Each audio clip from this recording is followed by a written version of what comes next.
Wait, who is this pussy? Who the fuck's this pussy, bitch?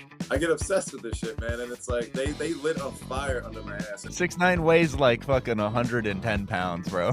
Poppy Chuki. What the fuck's a Chuki, bro? Welcome to the Goat Show, the show where we celebrate and debate all things great. I am joined by my co-host Fresh and my co-host Deezy, and we have a very special guest today, none other than Sean from Solana Made Simple. And we are going, he's a good friend of the show. It's going to be a good show. We're going to talk to him about a lot of different things, what's going on in his world. But before we do, if you're watching this and you're on whatever platform you're on, whether it's Drip, whether it's Twitter or X or YouTube or whatever, make sure to like, to subscribe or follow, and to comment. And if you're going to comment, we don't want any dumbass comments, stupid shit comments. All right. We want real comments, creative comments, funny comments, good comments. All right. That's all we ask for. You can talk shit about us all you want, but at least make it entertaining. So there we go. But without further ado, we are going to meet our guest for today. Sean, what is going on? How you been, buddy? What's up, guys? How you doing? What's happening in your life as we speak in this exact moment? I don't want to talk about the past. I want to talk about the future. We'll get to that. I want to talk about right now. How are you feeling? I'm feeling great, man. Like things have been going good. The energy's been kind of just growing since Nashville. I just kind of that's where a spark just kind of went off for me, and I saw a lot of opportunity. I saw a lot of things that I could see in the future coming, to fruition. And it's just a crazy ride that we're on here, and it's just ups and downs. And every time it just seems if you keep working, that up gets higher. You're creating higher highs and higher lows, and that's the one thing in life that, like, if you can maintain that consistent drive, you can just kind of get through anything, man. It's been fun. Well, listen, man, I want to ask you all about Nashville and that whole situation, but just for anybody who's watching, you may not know who Sean is. Sean has a channel. It's still Solana Made Simple, correct? That's the channel. Yeah, it's SMS. So the channel, if you guys want to check it out, it's at youtube.com/at SMS on YouTube. And then if you want to follow me, it's SMS on X, and on Instagram, it's SMS What's There. I tell everybody, just change it as a direct call to action. Where is it at? What's your name? Where is it at? It's a really, really good hack for anybody making content. Because when you're in public at these events, people are like, underscore backs. I'm like, yo, what did you just say? Like, so I was like, I'm SMS on X. It's really simple, very, very short and concise, straight to the point. And people are like, remember that more than anything. So make it a very, very simple way to find you on any platform. And it directs that route so much easier. Okay, great. Well, for anybody who doesn't know, Sean there are many facets to this man that we are interviewing today. There one side of it is fighting. So we'll get into that in a little bit. I'm talking about fighting in these streets. All right, something Deezy knows a lot about. All right, we're gonna get into that. We're gonna get into where we met Sean, which is really the whole crypto world and NFTs and meme coins and that whole side of things. So we'll be talking to him about that and about blockchain, things like that. And then another whole part of this person is his art and the art he creates. He does graffiti art, but he also is embarking on a new adventure, making art for all kinds of different things. So we'll be talking to him about that. But but to start with Nashville, what happened, man? What happened? Can you explain basically the story from beginning to end, being set up for a fight, and then what happened after? So at the time, I was not working. I wasn't doing anything but crypto, Twitter, 24/7, trying to find opportunities, trying to find ways to make it. And it just seemed like I was burning at both ends at this point, and it was hard. I was at the point where I was applying for IRL jobs and understood I needed to make more to create more opportunities for myself. I was just at that point, and I literally was texting my roommate like, "Yo, man, it's kind of rough. Like, just get a little help." And within like 2 or 3 hours, I got a message from Karate Combat or from the IFC asking me if I could show up on short notice for a fight. And this is a 7-day notice, and I said yes. Yeah. What exactly is the IFC and Karate Combat for anybody who doesn't know?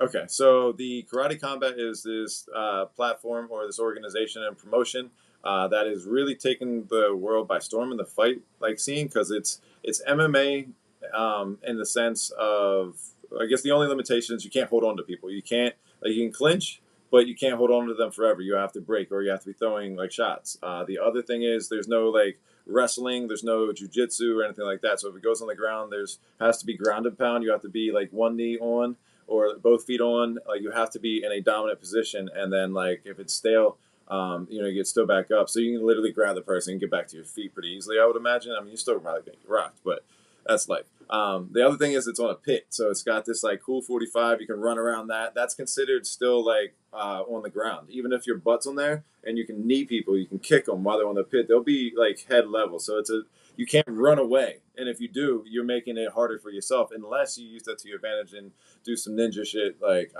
I'm inclined to jump and throw a flying kick at somebody's fucking head. Like that shouldn't be insane. Am I allowed to cuss in here? Absolutely. This is a drip episode. You can do whatever you want. I'm just making sure. I was like, wait, but some places you're not allowed to. These, I don't know. You know how it is, man. The more and more I've learned is like some places have rule sets, whatever. And the thing that I really like about the karate combat is they let their fans be part of it by being involved with crypto, letting that people vote on the fights, and creating that just direct connection to crypto. And they're looking into other sports too, not just fighting. They're looking into esports, so on and so forth. So my goal, honestly, if you want to know my goal, is to get into IFC, which is the Influencer Fight League. And Before we get into that, how did they even find you? How did they even find out about you or know about you? well, there's people on X that just like talk shit about fighting, and I was like, you guys can't be serious. Like, I didn't think anybody was like that serious, and some of these guys have never fought before. We're trained, and like these guys are ready to throw down. I'm like, yo, ballsy as fuck, but I just put my name in a hat, basically. I went on their website, put my information on there, and I got a call just randomly. It's because I put my stuff out there. I called people out, and nobody responded. Everybody was just bullshitting about the post that they were putting it out there for engagement. It's very clear to see that like they're using it for a tactic and trying to eat off that, but like I was for real. Like I comment on literally. I called out Little Pump recently. I called out 6ix9ine. He's talking shit on there, and I was like, "You won't do shit. You're a pussy. Like, fight me in IFC." And like 6ix9ine weighs like fucking 110 pounds, bro. Soaking wet and wearing boots. I don't give two shits, but there's like that's like the thing is like I know that reality, but the thing is this is an influencer fight league. I only have 4 amateur fights. I'm not like this seasoned pro, but I've been in the game, and if I would still fight you on the street if it came down. Like I'm not that person that's like let's try this out. Like I don't train to protect myself. I train to fight. There's a difference between the people that are like learning self like defense that are like I'll try this out, and then the people that are like I fuck people up. Like I spar, I train, I'm a real fighter, and like I thought it was kind of funny they were gonna let me if I get a chance. And I thought it would be somebody calling me out, but it was a last minute thing, and then this guy couldn't make it. So I'm curious about that. Was there a contract and shit that they had you guys both sign? yeah. So what happens with the guy that just doesn't show up? Like, Well, I'll get into the whole story. So, like, from start to finish, from my experience, I was like 185, 190 pounds. They wanted me to get down to 170 within 3 days of weigh-ins. I said, sure, no problem. Let's fucking go. Like, I got ready, got right to work. I'm already in like shape, but not fight shape, but willing to throw down in a moment's notice to save a card because that's what it takes to run a promotion. Because I have background in fighting, I know this shit. So it's like, all right, everything it takes right now. And despite everything going on in my life, I was like, what can I do? Who's available? How can I make this happen? I can get it done. I can get there. Like that's how I am. This guy is not that guy. He was matched up with somebody else, whatever the case. So like obviously, or 3-day whatever notice, 7-day notice to get there or to fight, and they gave me, or so they sent me all the info. I had to go get blood work. I had to get a physical within 48 hours or whatever the case was to get everything sent in for Tennessee's commission. So I got everything done in 48 hours. I was almost at weight within that time as well, from just sweating it out, getting right back to work, and like I just went fucking all gas. Like anything that was going on was gone. Like it's just some complete focus on this because it's an opportunity of a lifetime, one, and like I know the trajectory that was going to take me from that display that I was going to put on. Like I am 1000% confident in what that would have done, and it's like it just was taken away by something that I can't control, and that's the shit that sucks for me as a competitor, as a person, and like just like. But the thing is, you got to let that go because this was like a 7-day, wasn't meant to be, or wasn't supposed to happen until it was. You know what I mean? But it's like this guy had ample opportunity for his first opponent. He had the second opponent, or whatever the case was, and then me as well. He didn't do shit to get ready, and I'm pretty sure he just kind of got scared of fighting me. If he didn't, then like he literally said in this Telegram message of like why he couldn't go. It was never, this is everything I've done to get there. It was all of these reasons why I cannot. He created every excuse, and I'm like, Wait, who is this pussy?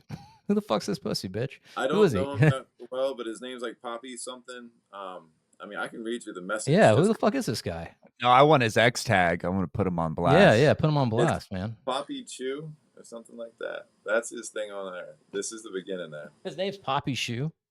I don't know, dog. Like, I have no idea. I said yes to a fight. Like, that's But you don't know his X handle or anything like that? Like, I want to. I've never had more than this conversation with him in my life, bro. Like, I don't know who this dude is. They said he was some Irish guy that's like tough and aggressive or something like that. I was like, what? Okay. Show up, bitch. Where the fuck are you? I mean, like, there's a difference of people, and like, I'm not some fucking impossible to beat tough guy, but I'm going in there to win. Like, it's a fight, Well, and like, give me an opportunity. Yeah, I mean, Listen, okay. So, would you fight Poppy Kulo if we paid for a gym for you guys to fight in? What do you mean, this guy? Yeah, bro. Like, because I want to see this guy get knocked out because he didn't show up, right? I would love to fight into the IFC and like, you know, go that route because there's a huge display there. And I mean, he said he's down to fight at the end of there. He's like, if we can work things out or whatever. I haven't seen or heard anything from him.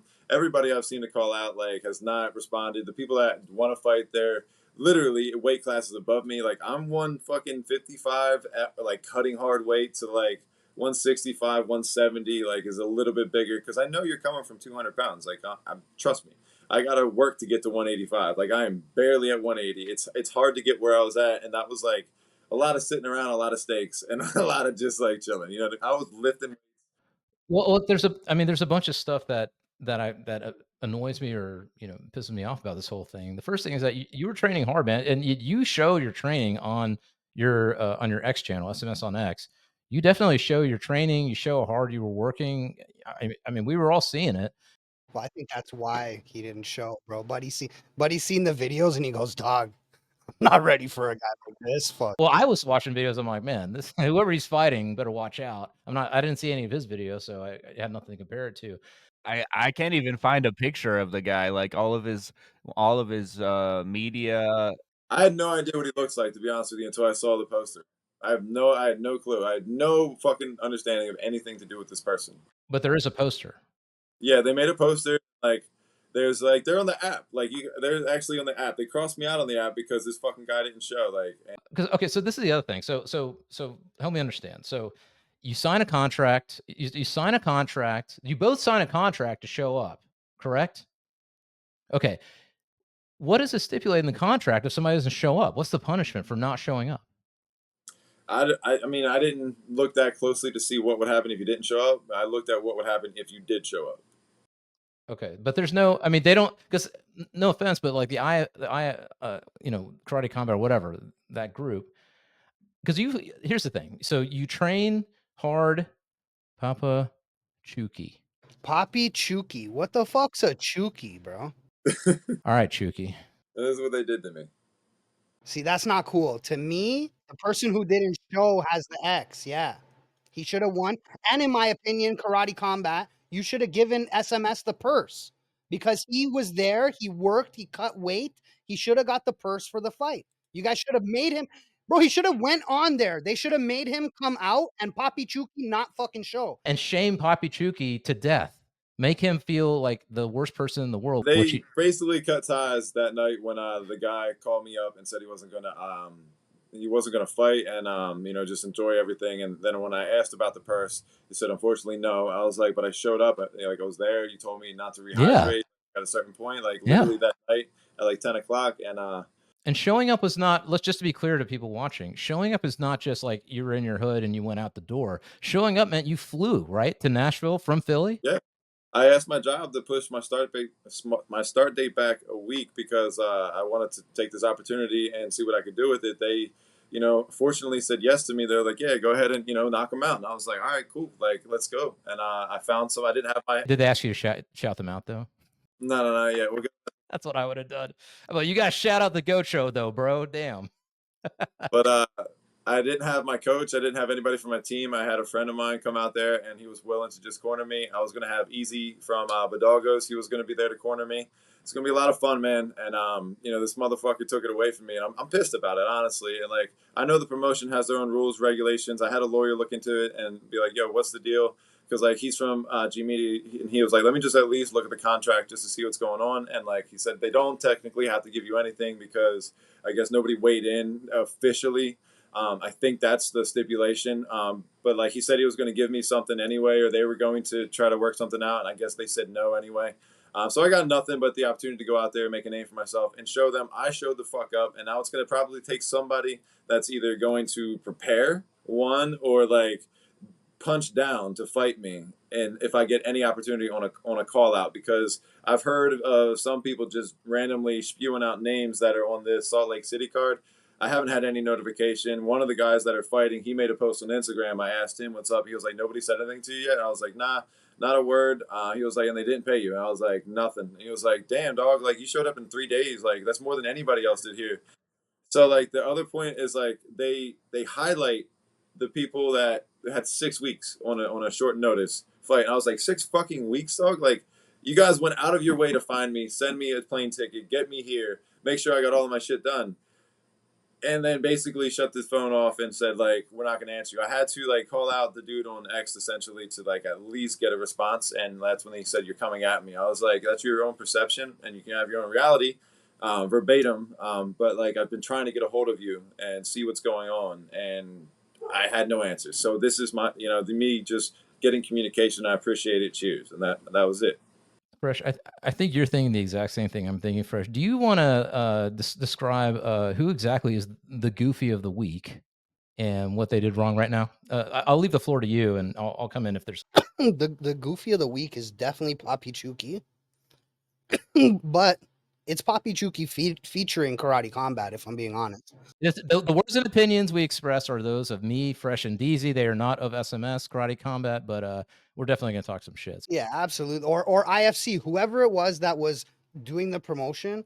You guys dropped the ball, bro. You dropped the ball. You made homie cut weight in 3 days, and you didn't even recognize that he did it. In my opinion, you should have brought him out. You should have done all the things he was supposed to do with Papi Chuki by himself to make Papi Chuki look dumb and keep you guys in good standings and looking honorable. In my opinion, you didn't do the honorable thing. So you guys and Papi Chuki are definitely the goofy of the week.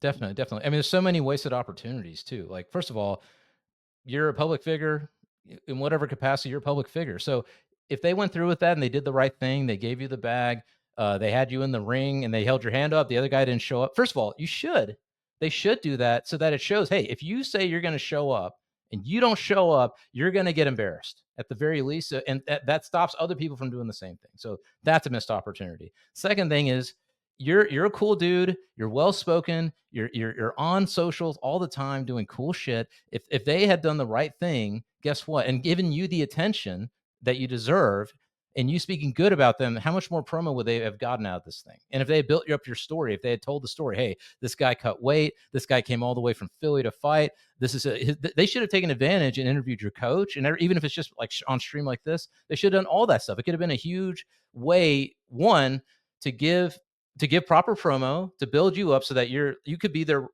Rogan in the future. Who the fuck knows, right? And then the other thing is that you show other people who might want to do this thing what the commitment they have to the fighters and what they're willing to do for the fighters. And if they had given you the bag, yeah. So And look, let's just say there wasn't a fight, right? So let's just say it's not the full purse, but there still should have been some kind of compensation. Homie cut weight and did all this shit for you. wait, did they even pay for your flight out and back and any of that? They took care of all of that. They took care of the ticket. That had like the access to the food, and like but I had a hard time getting into the event. I had a hard time getting tickets. I had a hard time getting wristbands. I had a hard time anything. It just like they after I wasn't part of the show, it was like, who are you? You know what I mean? I was like, damn, dude, like it sucked. But at the same time, I understand how people are, so I don't take it fucking personal. Like, and I know where this goes, like in the future, whether it's with their organization or whether it's with anything else. I know people have come up to me in Nashville and said, "Yo, you have eyes on you right now. Keep doing what you're doing. Do not let your foot off the gas. So like, yeah, maybe they didn't do good, and like they do good for the people that show up, or they want to, however they want to do it. They do better for everybody. They did good for the person who didn't show up by not embarrassing him. I don't care. You can't fake it when you put me in that pit 1-for-1. Like, you cannot take away what I did, and you can't fake it when you give me that opportunity. Bottom line. And it's just, if for me, it just builds it up even more and more and more. The thing is, I always look at like opportunities come for the people that put themselves in position. I put my name in a hat, and that's how it even started. They saw me, they saw opportunity, and we all know they dropped the ball. We all know that they could have just built this up and promoted for Salt Lake City and had, I don't know, anybody that lost their fight from that event fighting me. That could have been anybody that showed up there, say, hey, you know what? Now you're going to fight the new guy or whatever. But no, they're going another route. They're still working on cards. They still, like the dude Dabatola said, I'll be back on there. He shouts me out on there. He's the only person I can give credit to that recognizes me in their spaces and everything like that. But it is very clear of the difference of reaction towards people, and it's like, yo, do you have any respect for your fighters? Because what I did was tremendously more important than the rest of them. They could not do that. And when these guys heard that story, their fighters, even their pros, they're like, bro, what? They didn't pay you? Like, that's so fucked up. And I'm like, yeah, you guys get it. You're pros. You understand how this Has works. anybody called them out for not just this, but in general? Nobody really cares about it. All right, so I think maybe it's time the Goat Show did something. We did a little good for the world because this pisses me off. It pisses a lot of people off in the back channels. I had yeah, and it needs to be made public. It needs to be made like, public. I agree, because you know what? I think that the problem is that it hasn't been made public up to now. The proper thing was to make it public in the beginning. Again, I'm not saying they didn't have a good event. I'm not saying they didn't do all these great things. But at the end of the day, this darkness to me overshadows it. I think that what they did is beyond wrong. And I think that you guys need to make it right. And I think it's a bigger cultural thing that I guess what the reason I get so angry about is because I feel like we're living in a society now where just people don't want to go the extra mile to make things right because they're worried about I mean, how much money would they really have? They would have made more. Here's the thing. God dang it. I'm about to throw my glasses off for this. They could have made it something that would actually have generated them more money in the long term. Long term thinking. Hey, listen, we treat our fighters really well. We shame people who don't show up. So that's an advantage for them. They want their fighters to show up. If you don't shame the person that doesn't show up, or at least make it public that this person did not, you don't have to. Fine. If you want to be nice, you don't have to go all out and shame a person. But if you don't let people know, hey, this person did not show up to the fight, and we're going to let the public know, and we're going to raise the guy who did show up and did all the work's hand in the arena, even though the other person didn't show up. And then we're going to tell the story about this person who went the extra mile and did all this stuff for them. Like, that's a huge missed opportunity for them. It takes less effort than what they did. Exactly. The thing is, like, they wanted me to basically stop after they told me. I was like, I'm going to be there tomorrow for weigh-ins. I'm going to stand on the scale. I'm going to show up for every promotional thing. I'm going to go to the back room. I did everything I would have done and up to the point where there was a press conference and standing on the stage. Literally to those steps where it was like, you're not a fighter. You can't go past here. But I showed them, like, no matter what, I fucking showed up for every leg of this race, and I finished it. And I know when I stood in that pit, I felt like I won because I showed up for every step of the process. You did win. You went through with it. You followed through, and that's your character, man. I know that like everybody else is in it for the money, but this is a personal win that you can never ever take away from me. I have a full karate combat suit and gear, my name on the back of a fucking shirt. Like, I have shit you can't ever like a story that the grandkids like I get to tell. Like, I took a shot and like, hey, whatever sticks sticks. A missed opportunity is a missed opportunity on them, and it's a gained exposure. Like, it worked for me in the long run, and I think that there is much more to come about it. And honestly, this is how serious I am. I got my passport shit set up. I'm ready for it. If they want to go international, send me to anything. I will be ready. They know on a 3-day notice. So only thing that I look at this is like, God has given me another opportunity to get ready for whatever comes. And it's like, I thought that I was going to put on a display then. Imagine what I'm going to do now. Imagine what I can do now. Yeah, if that's what you do with 3 days. You know, they have real fighters that fight as like the influencers because they fortunately have a background, and then they have mixed disciplines that are fighting against each other. Then they have people that are completely new fighting with each other. Like, I'm watching what's going on. There's some people moving around. There's some people keeping their eyes on me, and it's like a very obvious thing to me. So I'm going to keep that at bay. but I'm locked and loaded and ready to pop off whenever the name is called, and that's the name of the game. And that's why fighting is something that I understand, because like you can talk all the shit you want to, you still will have to see me outside. So just make sure you keep that shit 100, because like I'm in it to get paid as a prize fighter. If you want to compete on the real level, let's go in ISKA, let's go to WKA, let's go to a real promotion that has a real international organization, not just pay these guys shit that they do not deserve for the little leg of work they've done. These guys are getting thousands of dollars to go fly across countries into states where these guys that are their entire lives and careers are working hard to get to this level of fight in amateur levels. And like it's insane that these guys, they didn't understand it until I'm breaking it down. I'm like, do you realize how well you're being treated?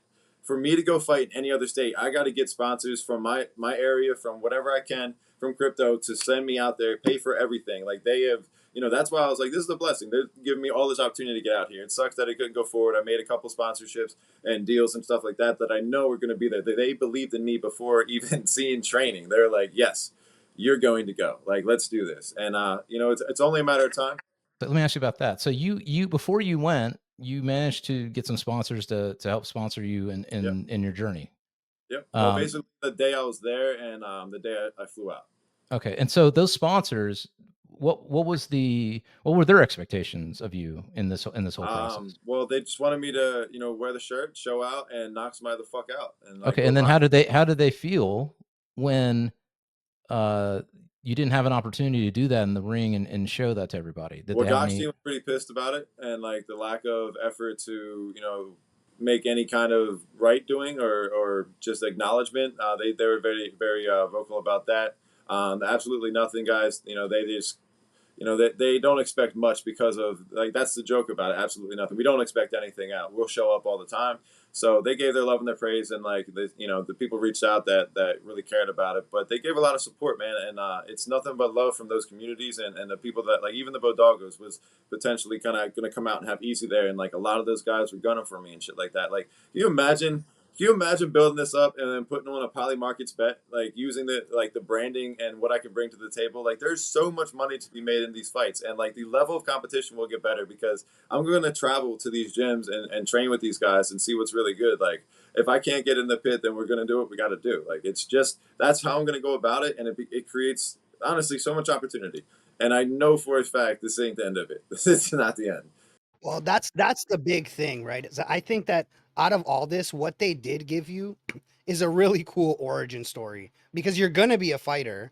That's not a question. So now this just is a cool part of that story. It's a good fucking story. It's a good lore. It's like they made the whole. I didn't have to do anything, and this is one of the things that people got to realize, man. Like, if you just do the right thing and put yourself in position, things will come to you that are supposed to be there. Like, I didn't have a dime to my name, and then I had everything it took to get there. People that were looking out for me that said, "I want to see you win. Let's do this shit." Like, it was incredible, and it was like overwhelming to the point of like, yo, this is what it means to like go through it all, and like it will pay off, and like that becomes the story. Yeah, it sucks. That's why I don't cry about it. It's just like, train harder, get back to the lab, get back to it. I like that next Sunday after I got back from Nashville on that Friday, I went straight to our team training, see what was going on with my team, see where people were at. I came in second on the 5K run, or the 5K or whatever, 2K. I don't know what the fuck it is, 2.5 miles or some shit like that. I ran this motherfucker in 17 minutes, or no, 19 minutes and 17 seconds, out of not running in, I don't know, 2 fucking years, like since my last fight, basically. And like, I'm running these hill sprints. I'm like, yo, I will kill somebody if you give me this opportunity again. Like, so. Well, I don't know if we've destroyed that by by telling him but I don't know.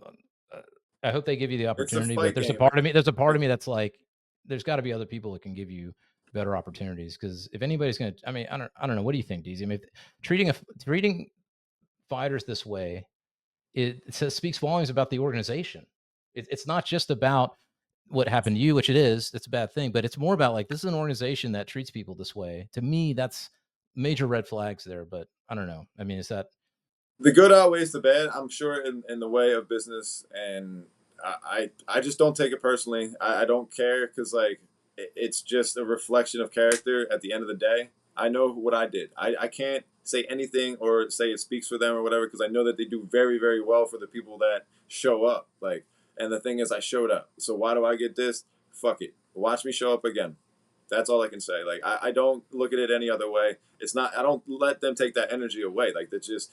It's not me. It's not. That's not like. I don't have to fall victim to the like, oh, poor me guy that didn't get paid. Fuck it, dog. Like, watch what happens. Like, watch where this can go. You know. Sure. And you have the right attitude, and that's what I respect about you a lot is that you persevere, and you're tough, and you just just focus on what you're pursuing. I get obsessed with this shit, man, and it's like they lit a fire under my ass, and like it reflected everywhere in my life, and I was like, no amount of money can do that. So like the name of the game is, bro, like do it lights a fire, gives you passion, and then you can do whatever you want the rest of the way through. Opportunities will come and go.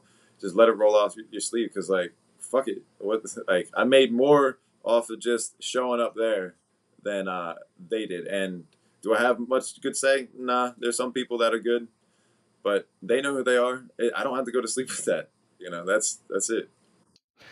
Cool, cool. Well, have you thought about making just a sick promo and fucking signing up for all the UFC signups and shit? Whenever I know every once in a while they have where you can send in video promo and like apply. All right, so the thing I like about Karate Combat is it's all stand up, it's all action. There's no ground game. I don't want to get on the ground and wrestle. I want like the ground and pound's fine. If somebody goes down, you can like punch and get back up. That usually either ends or they get back up and continue action. I like that aspect of it. Like the goal for me was honestly to get some of these IFC fights. I know that they're going to give me challenging competition. That's what I'm here for. I don't want somebody like out of my class. I think it's just disrespectful if they're like going that route. But either way, throw me the dogs, whatever. Hungry dogs run faster, and I have that story now. So how the fuck are you going? I've been training. Like I'm not getting ready. Like I've been ready. So it's just like sharpening the blades when it comes down to that. So I'm looking at it like, let's wait for that opportunity. I've been kind of teasing myself by looking at the promotions around here just for some Muay Thai or some kickboxing. I'm only about 2 or 3 more fights away from going pro for that. Honestly, like it's really close to that point. So if an opportunity doesn't create itself there, I'm not gonna beat a dead horse, but I can reach out to Karate Combat, to the official, like the bigger guys, not just this fucking influencer shit, and like go to the competitions, because they have like a contender series type shit. So if the name of the game is like, all right, these guys are scared, they don't want to fight me for real, like, all right, I get it. I get it. You guys signed me up. I didn't fucking ask for this. You know what I mean? So let's go to the contender series and let's get that. Again, still opportunity taken from me. It could have been a lot of fun for all of them. They probably would have had a lot of views on it. I don't see it any other way. But as far as trying out for like the UFC, I don't have any intentions to get on the ground ever.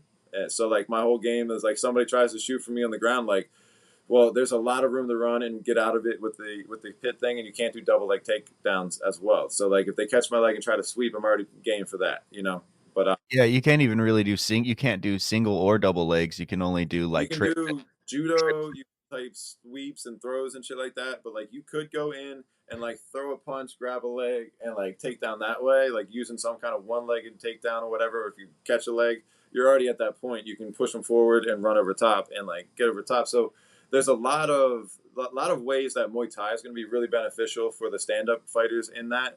So anybody listening to that, study up on the Muay Thai and learn how to sweep. It's going to be very, very competitive. But you got small gloves, and these are influencers that have never been punched or kicked before, man. A couple leg kicks shuts your whole game down, bro.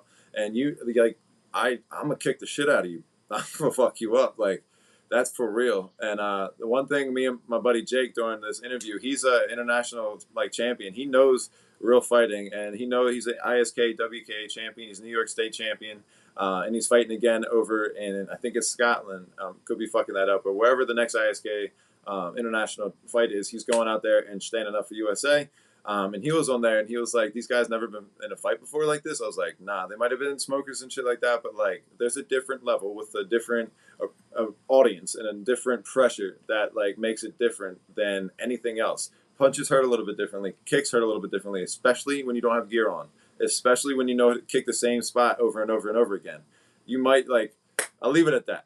But I'm gonna let it come to me just like this thing did. And if it doesn't, like honestly, like I've been looking at this, I've screenshotted it and I put a post out there. I was like, just looking, just seeing what's out there, because regardless of what's happening with Karate Combat or whatever, something me and Fresh have talked about is starting the TGS Fight League. and you have to volunteer other people as fighters for the league. So I'm going to volunteer you, and I believe Okay. Fresh. Are you going to volunteer Deezy? Right? That's your choice. Yeah. Yeah. Yeah. Okay. Okay. So we're having a fight league, bro. That's tight. I didn't know. I mean, we haven't figured out a venue or a location. We figured just these streets would be the way to go, and you and Deezy just get like into parking lot that has Right. a fence that you can close the fence. Right. Right. That's about And we it. can Maybe we'll agree put- on terms. If Deezy, if you agree to just do like what Sean wants to do, which is just fight, no no wrestling or anything like that, just straight up, street But fighting. we'd have to build. No, Right. we have to build a pit actually, because I think that the Ooh. 45-degree angle Right. pit thing is It's pretty fire, it's right? a selling point, bro. For What Well, the about other thing what is, like, about the barbed pit- wire around the edge of the pit? You know what I'm saying? So you really do have to fight in the Christ. middle. You're out of your mind.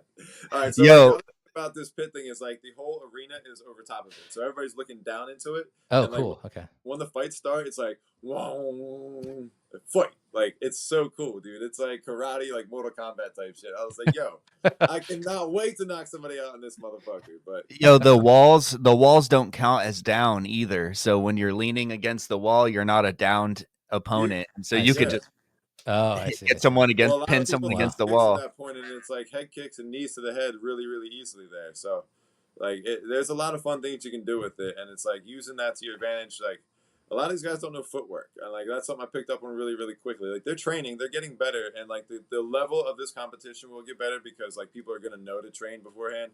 There's like one short guy, he's been training a little bit that I'm not gonna say his name or give him the attention, but like he hasn't responded to anybody putting my name in his shit, so I'm not going to stir that fire. I'm going to wait for him.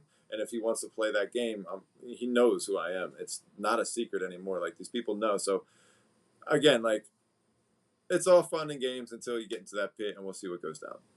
All right. Well, listen, just to move on from this topic, but first of all, something we like to do on the show. I don't know if you have watched it before, but we like to Yeah. toast the goats on this show. And for everything that you did, all of your effort, all of your work, we want to toast you, good friend, here on the show for doing it and for making it happen and being a man of your word and being a person of great character and for working your ass off and doing all that. So cheers to you. And I appreciate that, man. It means a lot, dude. Like, I don't have any ill will. I have feelings, but like the name of the game is, you guys nailed it. It gives you the momentum. It gives you the opportunity. It gives you a fire. It gives you purpose. People see inspiration behind that. I've made so many friends across the globe from this that they can't take anything I did away, and that's the name of the game. And the people that matter within that organization have personally reached out to me, the ones that really make the things happen, not just the guys that kind of talk the most shit. And they have a lot of respect for me, and they've told me that. So that's why I'm like, I know that their intent's not there. There's some things and buttons they cannot press. So you genuinely feel like it was just sort of just a mix of shitty sorts situation, and bro. Shitty situation, and it wasn't handled well, but it's not representative of who they are. Yes, exactly. I don't think that they do this to their fighters. I think that 3-day notice, they didn't have any, like, they didn't really think it was going to happen, probably.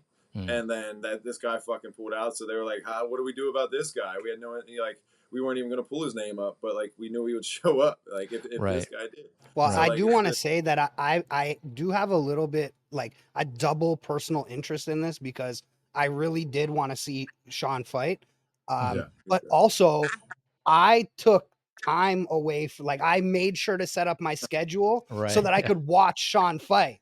And then he couldn't fight. And then so for me, I was telling ZiLLY right away, I'm like, yo, what the fuck? Like, I was pissed off. I was mad. No, I heard of it. Yeah, I was like, I was pissed too, dude. Like, trust me, when I got the message, I was like, you've got to be fucking kidding me. Well, did you do anything fun otherwise in Nashville while you were there? I mean, hopefully you just were able to have a good trip out of it. So that's the thing, man. Like, I didn't take my mental away from it until like weigh-ins and press. I did not leave that mental state. Like, I went training that night. I stayed sharp. I trained up until like I was supposed to fight. I had the shakeout the morning of. Like, I did everything like I was supposed to. I did not skip a fucking beat because I was ready, and now I know every step and how they do their promotion. I'm going to be the easiest fucking KO viral reel they're going to be able to like bring out to the table. It's just that easy now. So I didn't change till then. After that, I had a good time. I went and had a couple drinks. Like, after the fight started, went and just started, shaking hands, seeing people. I met Haktua. I fist bumped RFK. I fucking got nice. Dude, it was cool. I got yelled at by Secret Service, and I was trying to get Wow. in. So here's the whole thing. Nick Carter didn't bring his cup. There was nobody that had a cup because nobody was the size that had him, whatever the case was. Phil Russell was fighting or was getting ready to fight or whatever. So we watched his fight, and at the end, I had been running out after I saw him win his fight. I ran out because there was a fight in between there, I think. And I went to go back to the hotel and grab my cup because he needed something to wear. It was just like the over the short kind. It's not like on your balls or whatever, like that shit. So he needed something in moment's notice. So I ran a scooter all the way from the arena back to the hotel, came back to the fucking arena before he even fought. And he was like, I ran out and like I tried to bust through the gate to get there because like I thought everybody recognized me. And Secret Service was like right up between me. I was like, oh, I was like these guys. And I tried to push them to the side. Like It was this guy. guys, right? It wasn't like Yeah. some No, it random wasn't like chick that was no, fumbling with it her was gun. definitely Secret Service because as soon as I like tried to like side like swipe like keep moving through past the curtain, the guy looked at me in my face and like grabbed me. I was like, "Oh, you're not playing around here." And I like saw like his emblems had like the crest type thing in there. It was like it wasn't just a button, bro. It was like this is for real. And then like, yo, that's Secret Service. I was like, oh, my bad, my bad. My cup, blah blah blah. And like the reason was because RFK was like passing through at the same exact point. Oh, I see. Nick's on the other side, and I'm like, yo, I'm trying to get through. And like these guys are like stopping me there. Then I realized what was going on. He comes by, he's like, what's going on? And I was like, I gotta get through to my buddy, and he fist bumps me. And then the dude comes up, gives me the wristband. I get to go up behind him, and then he walks around and sits down during the fight. As I get to Nick, he's like, I already got a cup. I was like, so you mean I just fucking did all this shit for nothing? He's like, yeah, you see, but dang like, it, he just to fight in this thing. He's about to get clipped by the Secret Service, man. dude, But this is was the funny. kind of So- guy This you is want, right? He's I willing know. to look. Karate he was willing combat. to All go right. back. All right, listen, karate combat. I know we talked a lot of shit. Make it right, man. All right, if you make it right, then we'll take back everything we said. Just make it right. This guy, he's willing to die to fight for you guys. So yeah, dude, it was fun. So that was an experience of a lifetime. Honestly, going there to Nashville, checking out the city. It was really cool. Amazing food. I got to go to a couple different restaurants and like meet friends. I saw like what's his name? That guy Ben Askren. He was like walking by. We made eye contact and like I didn't say anything. And like the guy I was with would have made a big deal about it. I didn't want the rest of the people on the street noticing. And like he looked at me and like he sized me up. I was like, yo, what the fuck? And like my boy Phil was like, you're a fighter. He can kind of sense like that like you're in that zone. I was like, that's probably what it is. Like it wasn't a normal like just looked and kept moving. He was like stared at me. I was like, he probably has threat. His threat antenna is probably It's danger senses, bro. Danger senses. yeah. it was seriously that kind of situation. I just kind of nodded and kept going. He nodded, just walked in with his wife, just those two to sit at dinner. And I was like, as soon as I got by the building, I told the people, I was like, yo, that was Ben Askren. They're like, where? I was like, exactly why I didn't tell you, bro. Like, the fuck is wrong with y'all? Like, let the man live, bro. Act like you've been here before, guys. Fuck. Yeah, like I've never been here either, dude. But chill the fuck out. But it was really cool, like seeing people, seeing the celebrities, seeing the way the people that did take care of me, like and help out. It was great, dude. Like the buses, the whole process was great. The getting to and from the shuttle, the plane, like seamless. I couldn't ask for a better experience, so I cannot say anything bad. Payment, didn't get it. It is what it is. Sometimes you put a bunch of money on red and it turns up black. That's just the name of the game. But you keep playing, baby, and you make that money on the other end. So I don't know, dude. The thing I would say is going to some of the crypto events, going to what I couldn't stay for Bitcoin or the Bitcoin Nashville, whatever. I had to leave before then, unfortunately. But the stuff I got to do that night, that was really cool. I got to see people that I followed in the space for years, and shake hands, have fun with them, go eat tacos and shit with a bunch of people, and just that was really the name of the game at that point. Was like shake as many hands, meet as many people as I can, and see where this can go. And like I got a bunch of different numbers, contacts, and it's like people all over the states that I can go travel, train, trade. It's just endless opportunity. Now it just comes down to like just apply the pressure, and that's what I'm doing now. It's like make noise, be known, and like get where you want to get. Like I'm trying to build things up with Solana Made Simple, with the SMS Club, more as a community than anything, because I see like it's all one thing. Like it doesn't have to be broken down. Yeah, well, I mean, speaking of crypto and everything going on right now, I mean, where are you at with just, I guess, so many levels to this. Where are you at with Solana as a chain, as a community? Maybe we start there and kind of go out from there. All right, so Solana Made Simple. It's still like in my opinion, one of the easiest ways to onboard people into cryptocurrency alone, just because the scalability, ease of use, UI, UX, everything under the sun. It's just easy to get the Coinbase Gemini, get Solana, and send it to a Phantom wallet. You're in the game right there. You can connect to all the Web3 stuff, and it's only going to get easier. It's only going to get more frictionless, and we're at a good point right now. The stuff we were talking about earlier with the GetCode, like that's on this. It's built on top of Solana. It's even faster than the everyday Solana NFT and meme coin purchases and stuff. Even when you got the bots, it's faster. It's insane. So I'm still using Solana as the foundation because I believe that that's going to be the one, and it is already working with enterprises across the globe where people aren't paying attention. There's catalysts that are still or that are at play right now. That are literally doing the work that people are talking about wishing to happen. SPL 404s are integrating private networks on a token where you can have private payrolls. You could literally pay, like if this was a payroll, you could have everybody on the GO coin or whatever, and nobody will be able to see the transactions because it's private. There's so much that's going to become available, and Crossmint is already partnered with everything from Visa, Alfa Romero, and Discover Card. Like across the board, there's D apps. And the name of the game has always been don't tell them what you're doing and using, just make it usable. And like, I want my money to go here. I want to buy this. I want to have this functionality, this customization. You make it seamless and you don't show them like the blockchain. You don't show them, you don't say it. It'll work. And that's what the other companies are doing. So that's this whole niche of crypto Twitter trying to build something. It's finding like that there's trouble because nobody wants to look at an NFT. They want the utility, and there's no real utility unless there is, Yeah, I mean, there were some things that different people were developing. Hopefully, it still comes through.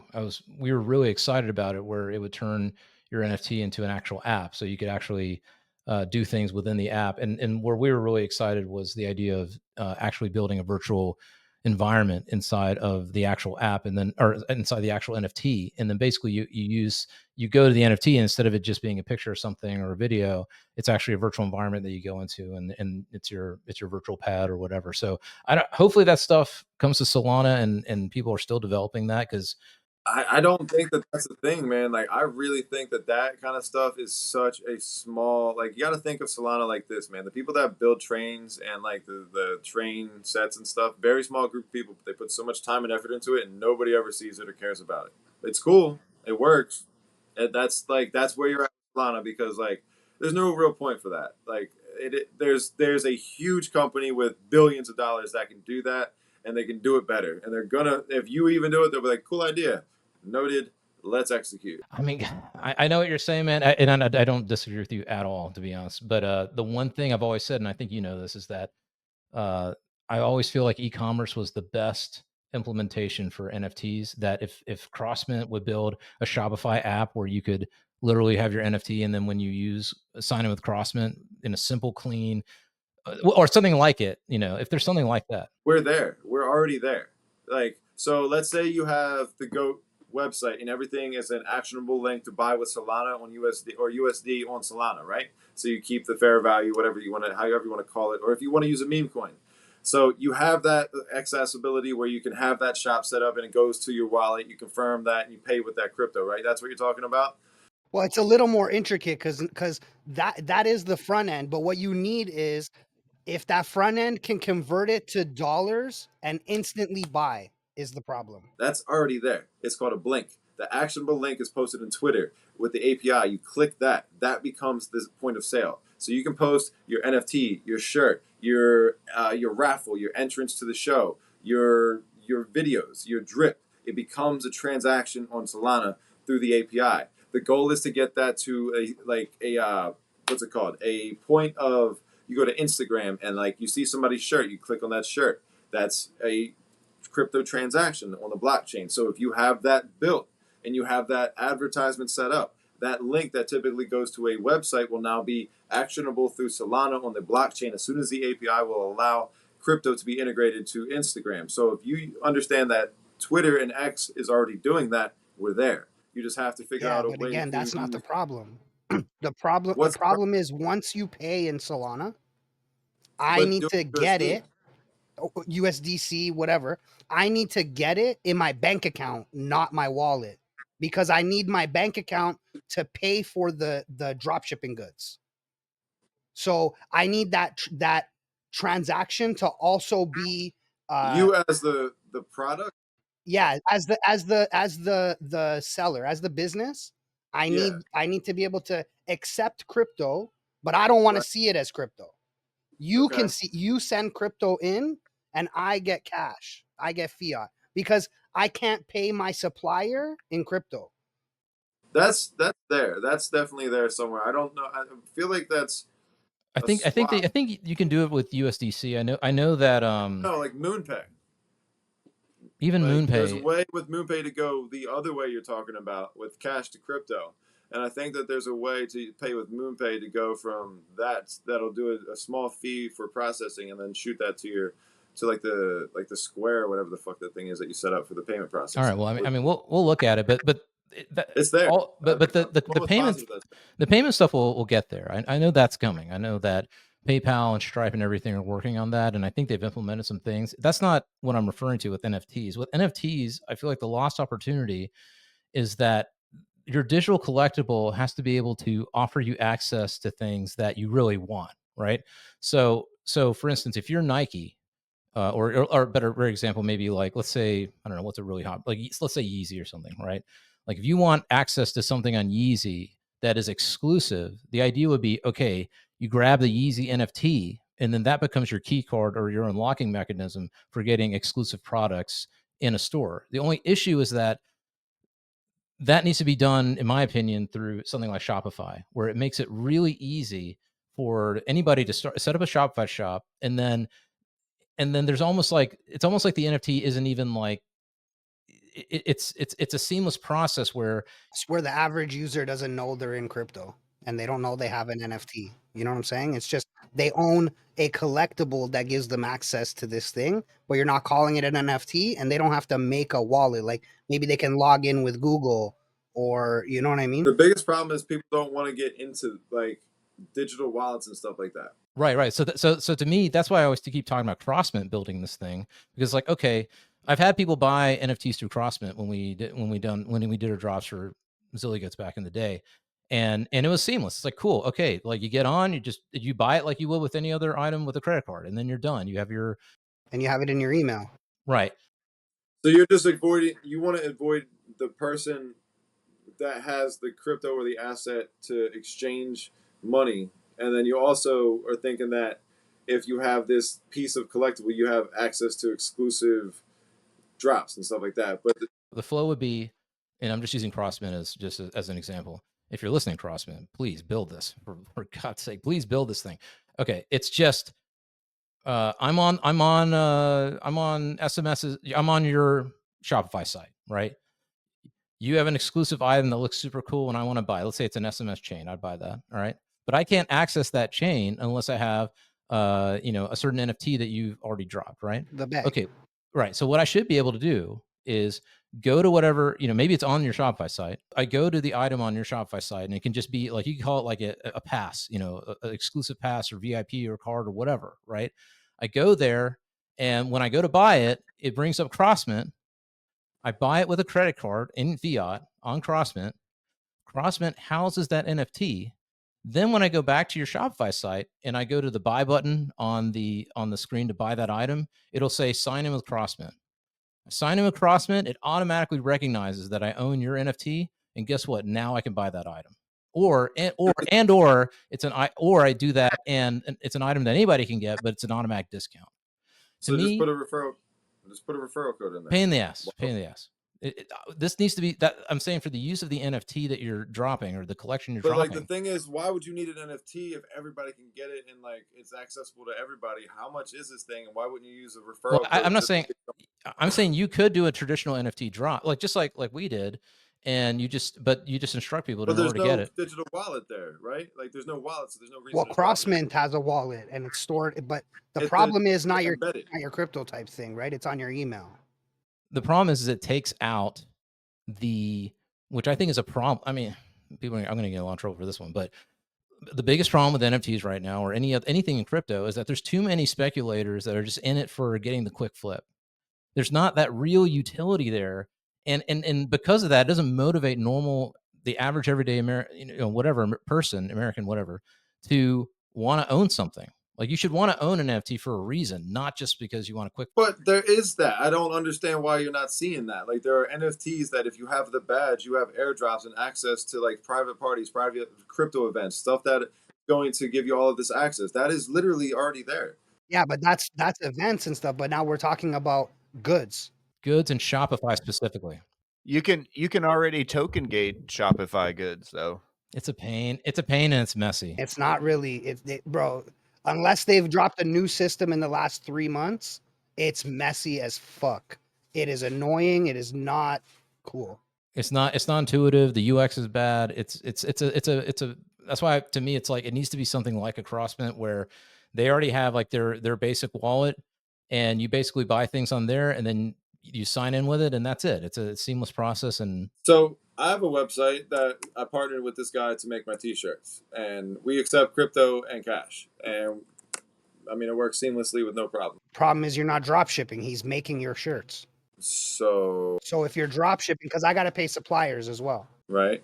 So there's got to be a seamless integration for crypto where I get cash. And then there's also got to be the point where, again, like if you own an NFT, we can also do codes. That's fine. But if you own the collectible, let's say again, you're a Kanye fan. This is why you would own this collectible, right? Are you partnering with Kanye? Is he endorsing this, or else that shit ain't gonna fly? We're trying. yay to go, man. Yay to go. Let's say again, you're an Like, SMS fan, that's- right? You're an that's what I'm SMS fan. You've held this bag, the You're bag gonna get NFT. like 3 people on board, bro. Pardon? You're gonna get like 3 of my friends. No, but I'm not. It's hypothetical. It could be anybody. Okay, say Jakey. Say Jakey. It doesn't matter. Any brand in existence, bro. It doesn't matter. So you make a Jakey. Jakey has an NFT. Okay, let's just say he has an NFT. Anybody who holds this NFT can get a discount on the shop just by logging in with their wallet. This shit, it's already there. Now, for the normie, they're not into crypto, but they like Jakey. They're not into crypto at all. They don't have a wallet. They don't want to make a wallet. They want to log in with their Google email. They want to be able to buy the collectible. They don't give a fuck that it's all this gibberish blockchain NFT that we talk about. They don't care. They consider it a digital baseball card. They collect this thing. They should also be able to get the discount through their CrossMint wallet. I don't understand why, like, where we're missing this point here. Because everything's Web3 nerd shit. No offense. And I'm a Web3 nerd shit guy. Don't get me wrong. I'm just saying everything right now and with Web3 is like you got to go make a Solana wallet. Then you got to go figure out what that even means. Then you have to figure out how to buy the NFT and mint it. Then you got to, there's all these blocks along the way when really what it should just be is, look, you're on the site. I like this item. I think it's cool. I like this influencer, whatever, or brand. Okay, you need to get one of our VIP digital collectible cards, which can be a unique minting thing, right? I go in the Shopify site, I buy it, and the way I buy it is I buy through CrossMint, which is simple. It takes you to a page. You set up your CrossMint account, no big deal, and then you buy it through CrossMint or something. I'm just using CrossMint, something like that. And then okay, I got the collectible. I go back to the Shopify site and I just sign in with CrossMint. Boom, I'm signed in. Okay, bam, the item's available. That whole process should be like it should be a painless, simple, no thought process that feels like a Web 2 process.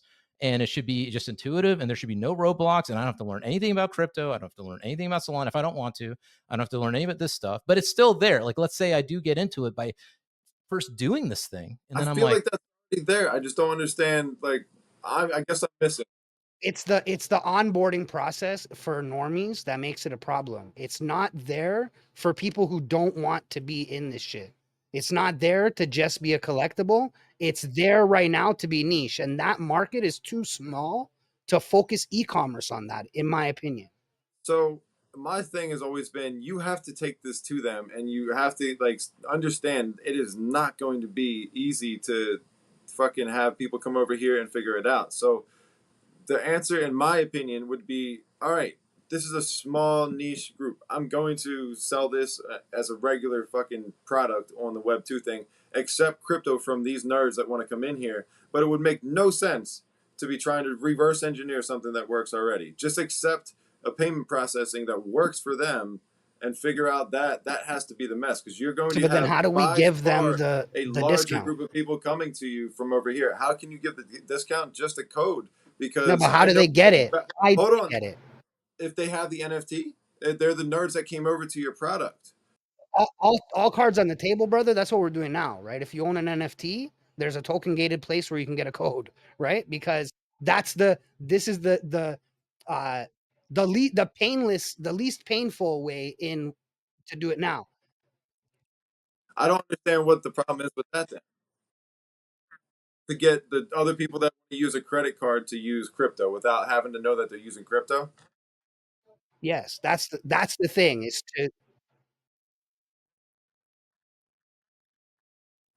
That's not going to happen, in my opinion.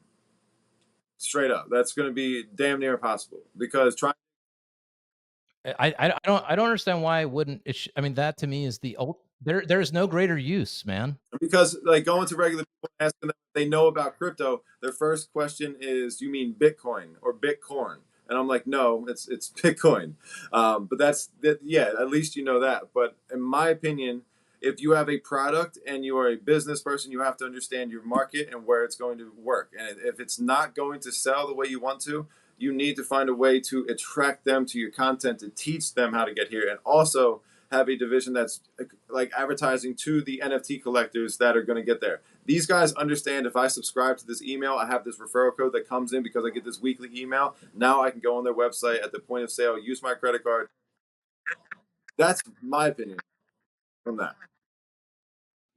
I mean, bro, I'll do you one better. I'll do you one better to illustrate the point. Deezy been loving on this Taco Bell for a while now. I mean, he posted about it. He's loving this new Taco Bell retro menu I saw on the X. Right. What should happen is Deezy. Wait, it was an online menu? Yo, yeah. Wait, hold on. Let me fill them in. They're bringing back the best items from like the last 60 years. So like every 10 years, there's an item that sold like the best, and they're bringing back all of it in like a nostalgia menu. yay diarrhea. Diarrhea through the ages is what they're bringing back. Does that have steak as an option? I think so, right? If not, keep it. Okay. I mean, so what I'm saying is, what should happen is this: DZ buys, he mints a Taco Bell fucking NFT. He mints a Taco Bell NFT. It's in his CrossMint wallet, say, with buys it with a credit card. Okay. Then when he shows up through drive-through, what does he do? He pulls out his CrossMint wallet. They scan that shit. He gets the discount. He pays for the food. If he pays with his CrossMint card, he automatically gets the discount. Yo, I'm gonna stop giving CrossMint all these ideas. God, man, CrossMint, hire us, sponsor us, for the love of God. There are NFT projects that have apps. There are the apps, the centralized applications. No, bro. I'm telling you, no. It's got to be for the normies. I've seen this where they have codes and barcodes. Maybe not at a Taco Bell, but you have to still go back. Does Taco Bell give two fucks about crypto? Like, be realistic with it. You're the marketing. The market you're trying to go to isn't going to want to come to crypto. I just don't understand why you're trying to market to the market. This is the second part of the equation, which what Fresh was talking about earlier, and I know we're going on about this, but and we'll hop off in a second. But I'm just saying, the ability to convert crypto straight into fiat cash is the most important, and I think Stripe's doing it with USDC. To be fair, hopefully they can do it with other currencies, but the ability to do that is the second part of the equation. Where okay, I use my CrossMint card or whatever to pay Taco Bell for food. And if I want to pay in crypto, that's fine because Taco Bell gets paid in cash. And because they're a corporation and they have to show their numbers in cash, it works for them. So that's where it becomes valuable because here's the thing. If Taco Bell issues, like, let's say they issue 10,000 Taco Bell apps and the idea, or Taco Bell NFTs, and the idea is that, let's say for life, you get free, depending on which NFT you get like one item free for life or some shit like that. Right. And the idea is that people sell these things and they trade these things and they're collectibles that are traded. And Why would you trade that? well, that's what, somebody might trade it. Maybe I got unlimited chalupas and maybe you got unlimited bean burritos. And yo, Taco Bell puts a 3% transaction fee on every time it gets sold, and they're making money as people are buying and selling this lifetime, and either way, not everyone's going to use it every day. Does Taco Bell, like, I understand this, but this is asking somebody that doesn't care about it. Like that's I understand you the theory, the idea, and how do we get the. I guess the point is what you're saying is how do we use our crypto and get it to cash like right away, right? Like if you take Taco Bell out because they don't care, they're not going to do it, and like it's a hard just idea to wrap yourself around because yeah, in theory it all sounds good, but it's not really. They won't do it initially. They're gonna want to see smaller brand. What's gonna happen is this. Apple's doing it right now. Apple's going to watch in the next year or two. You're going to be able to send somebody crypto to Apple Pay, and it'll immediately show up as US dollars in their Apple Pay wallet. I can't even use Apple Pay in Canada yet, so I don't think you guys are getting crypto Apple Pay. You guys are crazy. I mean, it's already integrated with MetaMask, so you can use your Apple Pay to buy crypto in MetaMask. Obviously, that's a second layer. Yeah, but MetaMask also just released a card.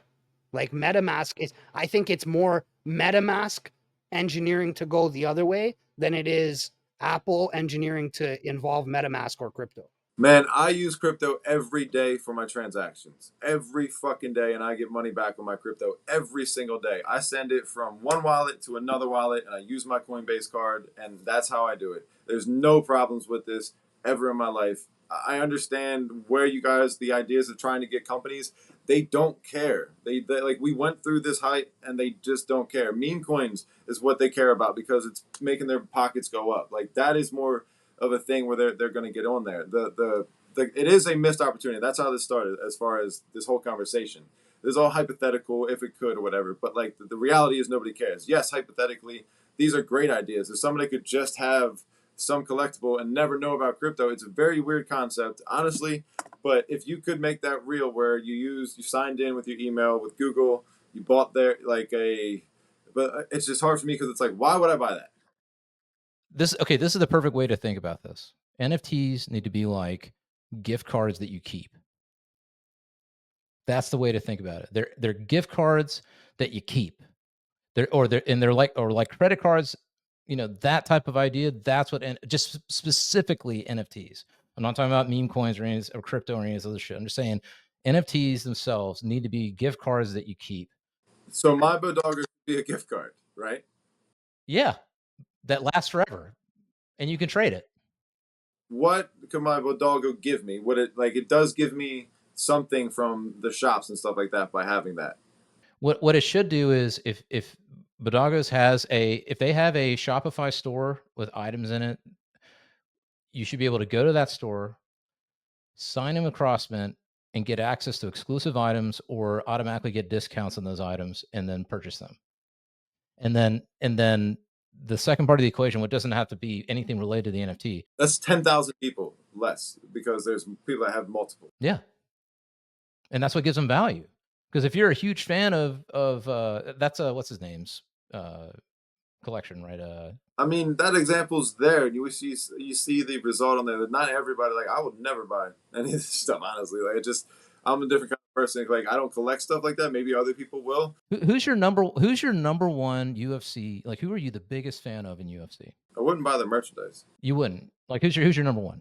John Jones? Yeah, I get more value from watching them fight, listening to them talk, and that doesn't interest me. I'm just a different kind of person. What if it was you get a free phone consultation on fighting from John Jones if you own 200 of these things, 200 of his NFTs?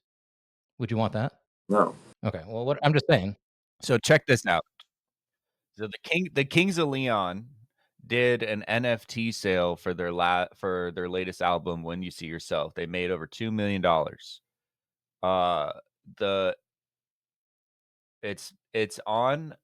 It's released as a NFT, and it contains exclusive album artwork and limited edition vinyl. And some of them, there's 6 golden ticket auctions, and they guaranteed the owner 4 front row seats to one show of every Kings of Leon headline tour for life. You see what I mean? So like they had bought this, it was their album, but then there was also special ones that gave people like a lifetime pass to Kings of Leon show, So it definitely exists. It's happening. What like getting people onboarded is really going to come from these types of things when people want to own. That's and then they'll have to get more familiar with the ecosystem is likely what SMS is kind of saying. Like you love it enough, then figure it out. In my opinion, though, the way mass adoption happens is when people don't know it's happening. Because I don't believe that we get mass adoption to things like crypto and NFTs from people who don't give a fuck about crypto and NFTs unless they just don't know, right? Because again, like say for example, if you own a Fortnite thing and and it's an NFT, you don't know it's an NFT, you just know you can sell it and you just know you own it.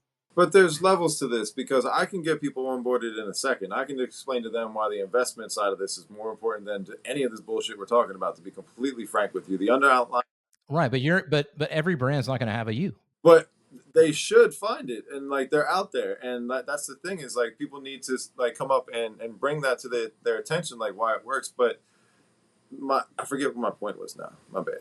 I know what you're saying, but in my honest opinion, you should be able to sell. If you're going to sell something, it should be able to sell. I mean, you always need advertising, you always need promotion. But I'm saying it shouldn't be a. It depends on the item too. Like I just got this little DJ thing I'm going to try out, and I did a lot of research on YouTube and watched a ton of videos before I was like, because it's a big ticket item. If I'm going to spend $400 or $500 on something, then sure, I'm going to do a lot of research because I don't want to buy this thing and then regret it, right? But if it's something simple every day, people don't want to do that research. They don't want to try and figure out this.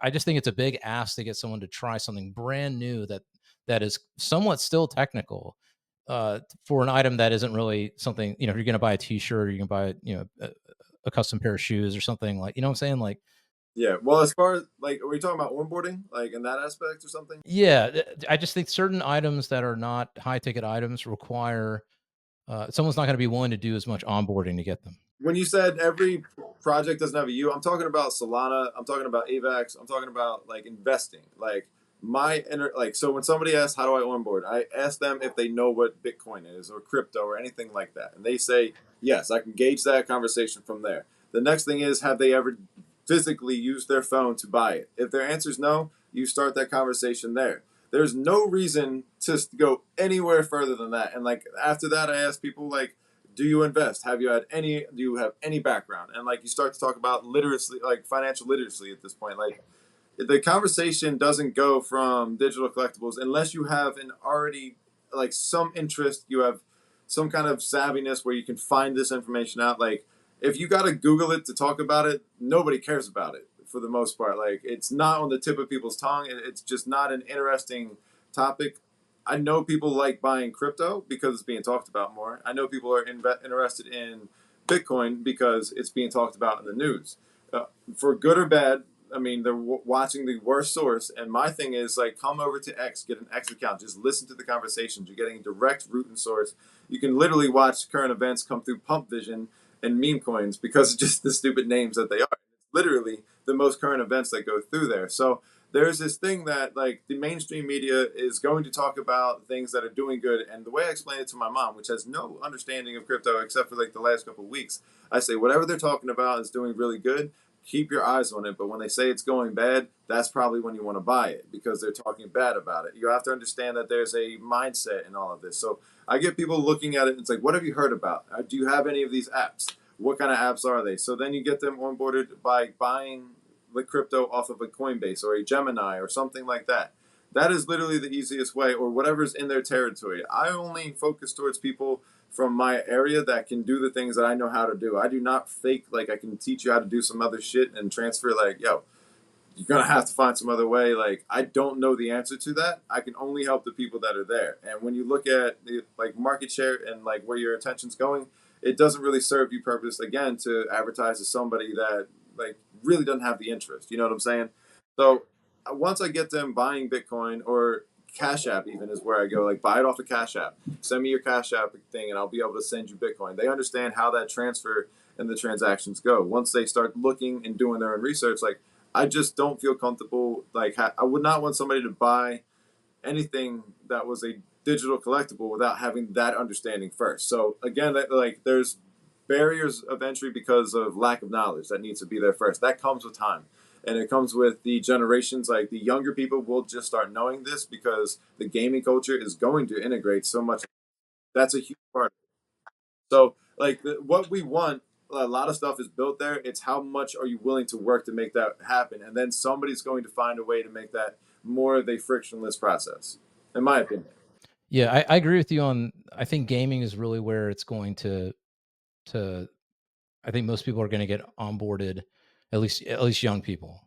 But I still think that even in the game, they're going to get onboarded in a way that is frictionless. That doesn't feel like you're going to have to create a wallet of some kind with like Bitcoin or whatever, and you're going to have to do all this stuff. Well, if you can make it right in the game, the way you would make an account, like you sign up for a Ubisoft account when you when you start playing Assassin's Creed, the same way you make that account, if you can make your wallet, I think is again the biggest barrier to entry as far as gaming is because a lot of people are willing to play the games, but a lot of people don't really like the whole crypto side or understand the blockchain side. I think they don't like NFTs. I mean, they don't like NFTs because so many NFTs have no real utility. They fucking suck. They destroyed a lot of people's pockets. Like straight there's very little reason for me to even talk about an NFT project alone. Like, why would I talk about one? It's because of the underlying reasons. Bodega has a fucking community that does the same shit I want to do. Is there much other reason? I support the founders. They show up every single day. The same reason I would want somebody to support me. So that's how I look at it when it comes down to that. Like, what is going to help me with my maximum reach? What's going to help me with the connections and networking opportunities that show up to these events? Because that's the path that I want to go down. If I told somebody to buy a Bodoggo, all right, so for instance, I picked up Dan, and he was asking me about, how do he's never bought an NFT, mind you. He can leverage trades his ass off, but I'm like, yo, you've never bought an NFT, but, like, you trade crypto every single day in these spaces and shit like that. And he's like, yeah. I was like, wow, all right, cool. I get to onboard you and explain this. He was like, how do you pick an NFT? How do you know which one to pick? I'm like, well, you find some artwork that you like first and foremost, because this is just basically your ticket to the community. If you look at anything past that or expect anything else out of it, you're going to be sadly disappointed. If you're doing this to trade, you need to take a step back and remove your emotion. Do not care what it looks like. Look at them as tokens at this value, and you're looking to trade them at a higher value the same way you do anything else, and you'll be straight. Just do not look at them like, don't even go to the Discord. Don't care if there's an airdrop. Trade them as tokens. And he was like, oh, okay. And I was like, then there's liquidity backed tokens or hybrid NFTs. You know what I mean? That makes the most sense to me right now. I don't know why people haven't caught on to that, because that's what we talked about in 2021, 2022, and then like, hey, it's here. People are like, oh yeah, who fucking cares? Like, it doesn't fucking matter because meme coins are here. So meme coins, because of meme coins, because why? The communities went to make money. They didn't want to sell their NFTs. There's no reason to. So I understand like holding on to that, but like the people that are buying NFTs that are around now, they probably don't care to shop that way either. They're just not many people. You want to onboard people with like buying crypto and being able to use your crypto somehow. That's a really really tough ask to get to. That's why. I would tweak that a little bit, man. I would say you want to onboard motivated buyers, and like any company wants motivated buyers. Like I'm getting this Novation thing, off Amazon, this little DJ thing. I was a motivated buyer. I was already like, I want to experiment with creating music, separate from a computer and just live or whatever. I was motivated. I went on YouTube. I started watching different videos. Like, should I do an Ableton push? Should I do this other thing? Should I da da da? Did a little bit of research, and then I found someone like you for that product, and they had tutorials, and they were showing like, here's what you can do with it and all these things, and then boom, like I was a motivated buyer. What should have happened is that guy or whoever should have said, hey, I have a deal with Novation. If you mint their digital collectible, you'll get free software, sound packs for life. If I had heard that, I would have been like, and if it was like a reasonable price, like let's say it was like $50, I would have been like, you know what? I'm buying this item. I would love to have sound packs for the rest of my life. Everything they ever make, I get for free. I'm going to go to the site. I'm going to mint. What is this mint? At that point, at that moment, I should be able to go to their site and have a seamless, frictionless way of being able to buy that collectible and have that website recognize the ownership of that collectible so that I get access to all those goods. You know what I'm saying? So it's hard to say collectible and like for the average person. So you're basically having a certificate or some kind of voucher. A VIP pass. Right, right. So like it's just going to be a picture that says VIP. I have this. You have a dashboard, and like that's in there. Yeah, and if it's rare, like if it's like there's only 1,000 of them, and you still do the minting, so you get cool art that's unique, dude, it's a no-brainer. And this also could be traded on Magic Eden, or this is Yeah, only yeah, and then you can pull it out of CrossMint like any other. It's an NFT, legit. If you start learning about NFTs, you're like, oh, I can trade this thing, or maybe you don't like let's say I do this thing, I don't like this product anymore. I sell the thing. I can offload it onto something. It may not even be Magic Eden or Tensor. It may be something. Well, totally, they would have to hold on. We have to take a step back because these are people that don't care about crypto, right? So you can't Yeah. go past that. You can't go past that then. It'll be in their So CrossMint wallet if they want say to. they don't want it any longer, how do they on that dashboard? Okay, they so have this sell is it where into a okay. bid? All right, hold on. This would have to fill into a bid, right? Hold on. So this is where CrossMint. I'm going to do you a solid here, bro. This is where CrossMint hires someone like you, and somebody goes, I don't want this pass anymore, but oh, I can sell it. Like there's a little link at the bottom. It says sell item. Huh? How do I do that? I click the link, and it takes me to a page, and guess what? You appear, and you go, hey, it looks like you bought a CrossMint collectible, and you want to sell it. Did you know you can probably make more money on it than you did when you initially got it? Here's how it works. And then now I'm a motivated seller. So I'm watching CrossMint's videos on how to sell collectible items. Now it makes sense. Now I'm onboarding someone into that side of things because I'm motivated. I have an item I want to sell. I want to see if I can get more money for it, et cetera, et cetera, et cetera. Now I'm motivated. So you get me in the door by buying the items. That should be just getting me in the door. And then when I want to get rid of it, that's where I'm motivated to learn about trading. And that's when you grow the other market. thing would be give them sell to the bid, essentially, so it just goes to the first bid, so they can sell it for whatever the value. Yeah. If they don't want to do all that shit, then fine. And maybe CrossMint facilitates that, and that could be a way that CrossMint makes money. And where did you buy that from? What's that? Where'd you buy it from? It doesn't matter where you buy from as long as it's in your CrossMint wallet. I'm wondering, like, where do they acquire this asset collectible, or for what they know as a VIP pass? Where do they buy it from? That's what I'm saying. It could either be like let's say my example. The website, your website. Your website. You're already a customer. My man, what do you got to eat? I'm eating a weed cookie, brother.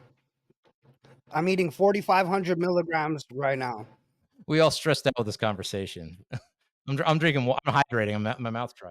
So think of it like this: you're already a fan or customer. You're already purchasing something. From that website is where you would mint it. So yeah, like let's say I partnered up with a drink like Cafe Bellissimo. We'll say the coffee company. So anytime you own my SMS VIP, it has access to Cafe Bellissimo or whatever website. You can order their stuff with 15% off, but you have to order it through the hub. It would always have to be through the hub, so it can be the Web3 way. Right, because you got to sign in. It's got to be anywhere where you can sign in with a CrossMint wallet and they recognize it. So it would be your website. You would be like the middleman. So maybe you're an affiliate for Cafe Bellissimo, and they give you the link that you can sell it right there. Right, but I mean, I see it, but at the same time, how do we even get them there to begin with if they were trying to get rid of this thing and then we brought them back over? And that's where, okay, so this is where marketing comes in. So a company like CrossMint hopefully has a bunch of money, which I imagine they would get, hopefully have a bunch of money. They come, and again, I'm only using CrossMint as an example, although CrossMint, if you would like to sponsor the GOAT show and if you would like to listen to our ideas, please contact us. I'm just saying, a company like CrossMint, if they have a marketing budget, guess what they're doing? They're trying to onboard influencers and brands, and that's what their marketing budget is. When you go to sell it, you get a little pop-up. It goes, oh, Cafe Bellissimo, sad to see you go. And then at the bottom, it goes, maybe you would like these type of collectibles. And it gives you 7 different other coffee places. Because like, yo, these coffee places are in your area. Maybe you didn't like Cafe Bellissimo, but these 7 coffees also offer a collectible, you know? Dang it. At this point, CrossMint, just give us equity in the company. I think that they should just do it like a browser-based wallet where CrossMint is like a phantom wallet. So like it already has when you create a CrossMint account, it creates all those wallets for you. And maybe you just tie it to a Google key or a Google website. And that way you log in and your wallets are there. It's on the blockchain, but you don't need the third party app to interface with CrossMint. Like it should just already create you a wallet on the Solana blockchain and then, be there to facilitate. Doesn't Drip do that? Can't you create a Drip wallet with your Google now? Well, speaking of Drip, maybe Drip builds this shit. I don't know. I know that Discover has that set up. Discover One, it's a social platform where you can sign in with your wallet or Google, both, and you can still get rewards for everything, and then you can cash those rewards out and those points out for actual crypto. So I know that they have that set up. The more I think about it, this would actually make a lot of sense for Drip, and I'm not gonna say anything more because we love Drip. So I ain't gonna, I have nothing but good things to say about Drip. But But this stuff is built. Literally, what you're saying is built. Like when I go to the website, it says it has like 5 different ways to sign in: emails, Google, Apple. Every single sign in is available there. So like all the points, all the communities are available there that you can join the same way. The portals. If you use their app, they just get you paid. I think I made like $75 so far, and just in Solana off of gifts and stuff like they just dropped to me for using it. The games are kind of fun. I'm not gonna lie. That's one thing that gets me on there. It reminds me of E-Bomb's World, and it has like Kirby and I don't know. But yeah, there's a lot of shit out there. It's just like we're the ones looking at it, bro. Like people out there are only looking at meme coins because of the amount of money that people were making. And let's be real, like that's where it all really boils down. Like, yeah, the diehards, the advocates that are here, the people that want to like see this thing prosper, like, yeah, we're gonna be the most hopium type motherfuckers in the world, and we can pump anything up. But if people aren't willing to like understand what they're getting into and want to learn, it doesn't happen. Even the gamers, if they don't pick up the pace, like yeah, it'll be on the back end, but they don't get to capitalize on how it could be. It's going to take that one out of the box guy. one last thing, I'm just gonna bring this up, and then I do want to talk about some other things. But look, I don't know how a credit card payment processor works. I just know it works. I don't know the mechanics. I don't know who's behind it. I don't know who works at Visa. I don't know. There's no influencer or personality talking about, I'm sure there are, people from Stripe that maybe have their own accounts talking about payments. But you know how to open a bank account. Oh, you know what, brother? That's a good fucking point. Okay, fair enough. You do, because you know what? You need your ID and shit to open a bank account.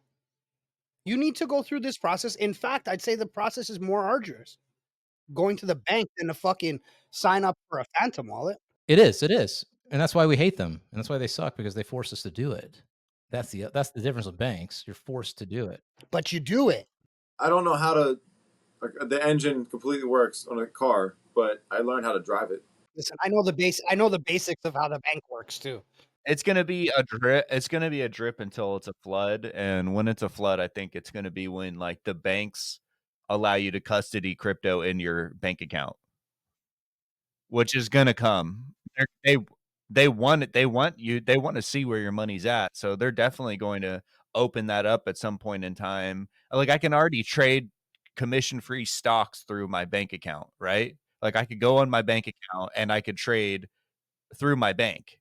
They're gonna have that same thing. They could just tie into Coinbase Commerce, and then boom. Coinbase is setting the tone. In my opinion, this is what we've been doing, right? Is we've been doing all the R&D for these big companies to then come in and be like, okay, thanks guys, we'll take it from here. Exactly. Well, that's literally how it's going to go. They're going to. That's. I mean, we've had this conversation a year and a half ago. Like, once big companies come in here, they're going to dumb it down and make it easy and be like, very good, and they're going to take who they want to. But the other thing is, that Deezy was just saying is like stocks. You're trading crypto on Webull too. You get a voucher that says you own this. You can't send it out of it, but you own it. It's in your wallet. It's digital. It's the value of crypto. But if they go down, you run into FTX situation. So it's like that's where people need to understand like you're either trusting the system or you're going to be your own system, and that's where the transfer of the wealth that the financial literacy is understood. When I explained this to my mother as like, hey, you're your own banker now, like you have this. What the hell is that? This is a bank account, bro. This is through a banking company.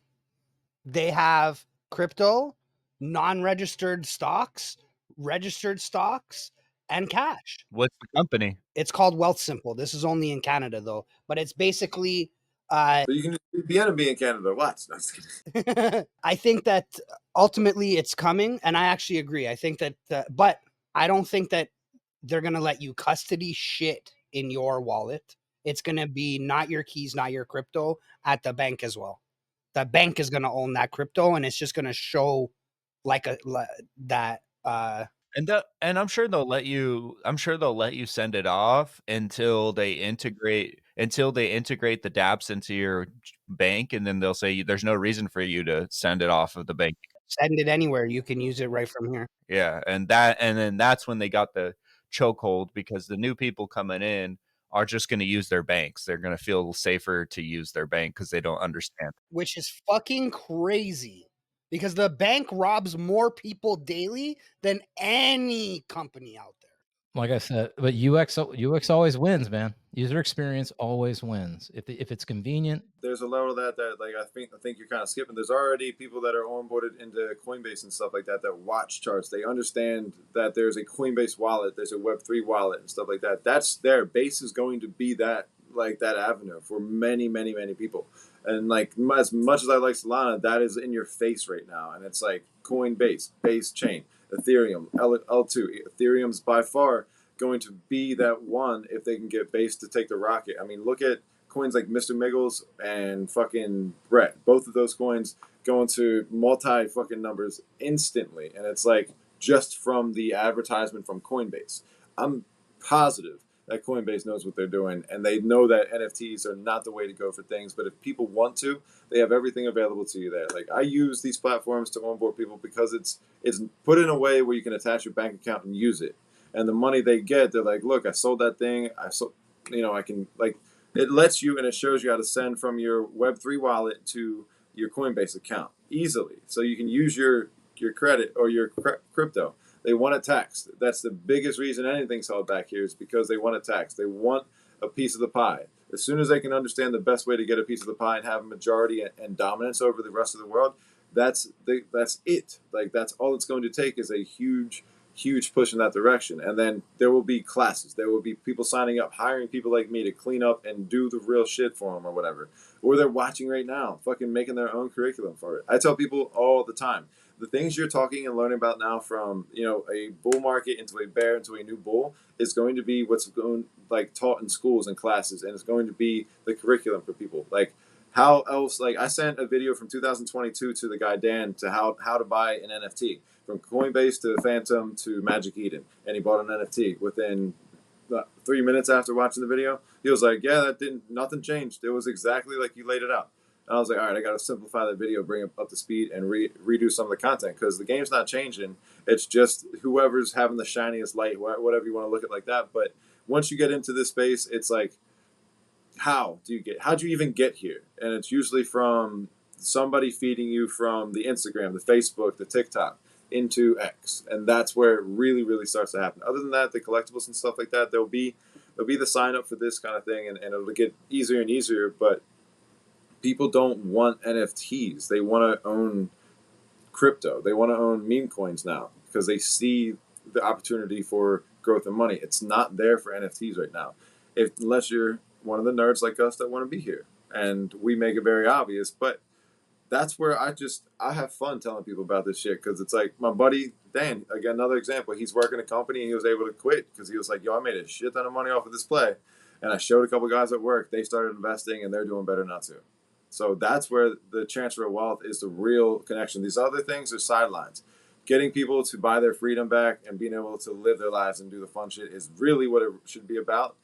Collectibles and all that. I personally, when you ask me, would I buy it? No, I don't have interest in that. Like, I know a phone conversation would be cool, but like, I talked to Anderson Silva online. It didn't make me fight any better.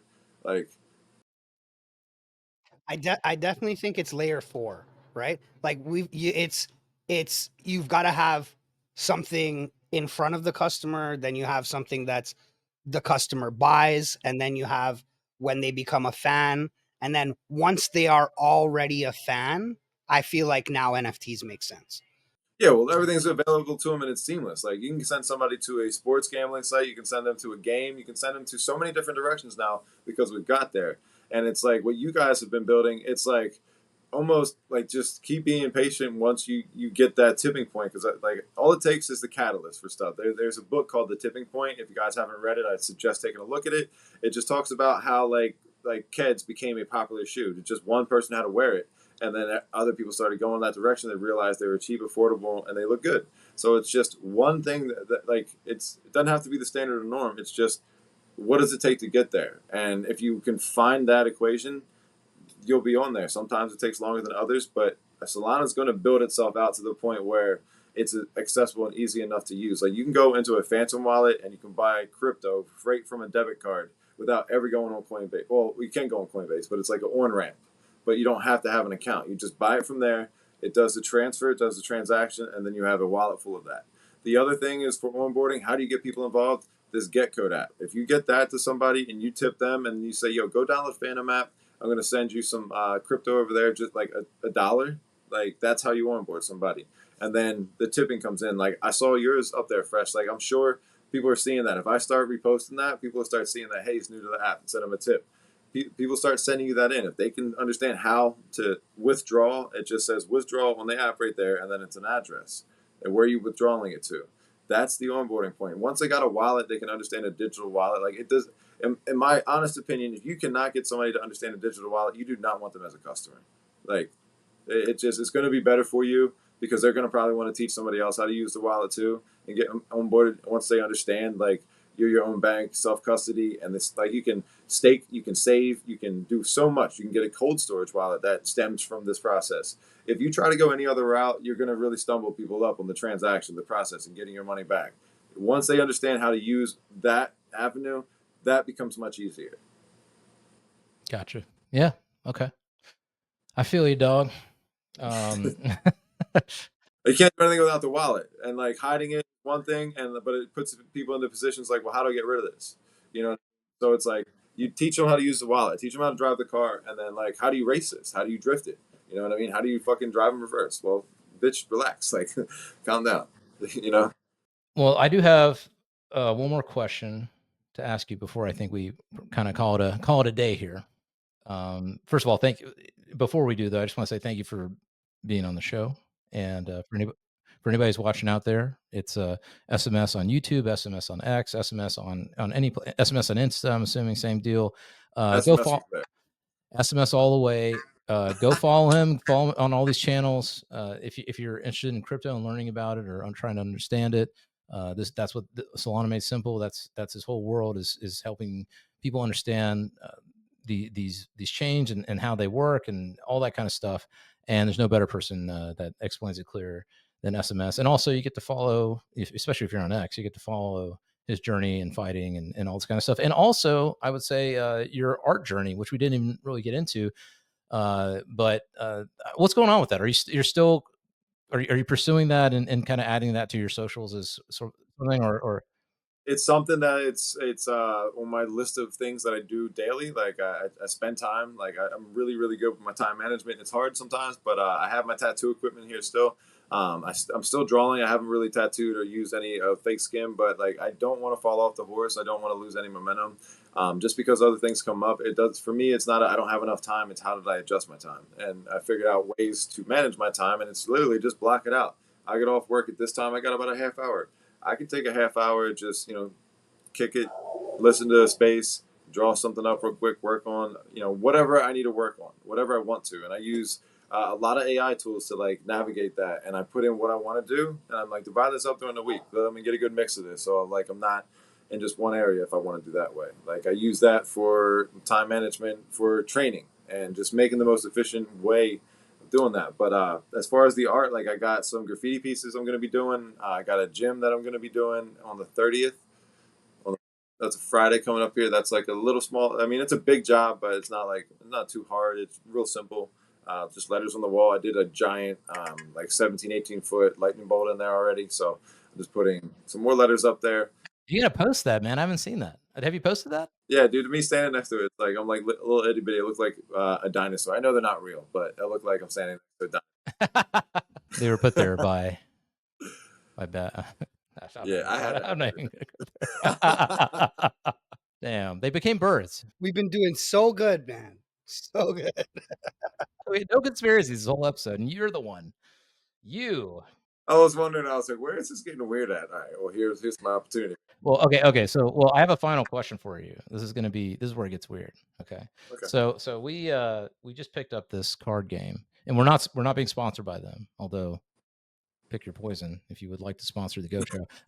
But it's called Pick Your Poison. Okay. It's a real simple game. There's a bunch of cards. I'm sure there's a elaborate way to play it, but the simple way to play it is I'm going to tell you 2 choices, Oh shit. and you got to pick your poison. All All right. right. Fuck. All right. Hold All on right. a second. Let me get prepared for this situation. Prepare yourself. This one might be a tough one. So, but I picked these cards at random. Actually, not really random. I just picked the first 2 cards in the entire deck. But you know. All right. Let's do this. So okay, here we go. So I guess you got to pick your poison. Which one would you rather? Essentially, okay. Would you rather A, have your entire family convert to Scientology, or B, never be able to have sex without a condom ever again? B. B. Yeah. So you're gonna risk it. Who said I'm not? You're gonna roll Wait, dice. wait. You So get a bunch of little SMSs from no. You can never have sex without a condom again. Wait, So wait. you Oh, sorry. have Hold to on. use a Never be able condom. to have sex without a condom. So So you you'll would have never be able to have a baby. You'll never be able Yeah. to. No. All right. Well, that's a different situation. Okay. Yeah. there. Yeah. What? That's pretty obvious. Sheesh. Do I have to convert with them? No. You don't have to. Just your family. Have your Whatever, whole do what you family gotta do. convert to Scientology. They're converting. Okay. You hear that, Grant Cardone? You hear that, Tom Cruise? SMS's family. That's a good thing, though. I mean, I'm just being real Hey, here. if they're If converting, you got to join a group, and we're all in groups, I why not was join the thinking group? about it. I was like, look, there's a lot of smiling people over there. Whatever they're doing, they're doing. And the thing is, if I'm the last, Right. the only Suvie male, so like I get to continue on with like, hey, some shit happened to grandma and grandpa. Kids, like, we're You gonna know move what, forward. man? I'll take it a step further. Just drop my water bottle. I think Scientology is the GOAT religion. Oh my God. I mean, Well, did you see Tom Cruise at the Olympics at the end? No.